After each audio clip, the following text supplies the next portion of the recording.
طائف کا موقع ہے، میرے آقا علیہ السلام دین کی دعوت دے کر طائف میں جاتے ہیں، واقعہ مشہور ہے۔ جانے کے بعد وہاں کیا ہوا سب کو پتا ہے۔ جب آپ واپس آنے لگے تو شہر کے اوباش لڑکے، شہر کے بدماش لڑکے، شہر کے گنڈے قسم کے لڑکے جو تھے آپ کی لنچنگ کرنے لگے، آپ کو پتھر مارنے لگے، اور ایسا مارا فضائل اعمال کے اندر بھی آپ کئی بار سن چکے ہیں، کئی علماء سے سنے ہوں گے، ایسے پتھر مارے کہ میرے نبی صلی اللہ علیہ وسلم کے پورے جسم پر لہو ہی لہو تھے، خون ہی خون تھا۔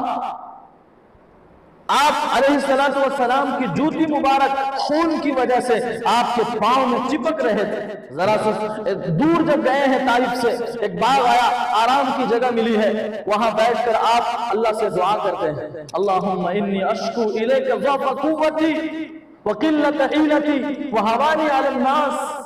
اللہ سے شکوہ نہیں کرتے کہ یا اللہ ہم تو آپ کا کلمہ پڑھتے ہیں، آپ کی مدد کیوں نہیں؟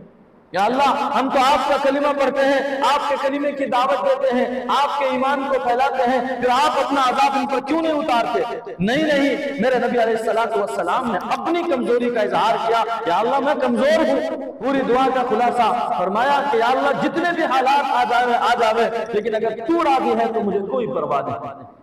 اللہ تو راضی ہے مجھے کوئی پرواہ نہیں، بس تو راضی ہو جا۔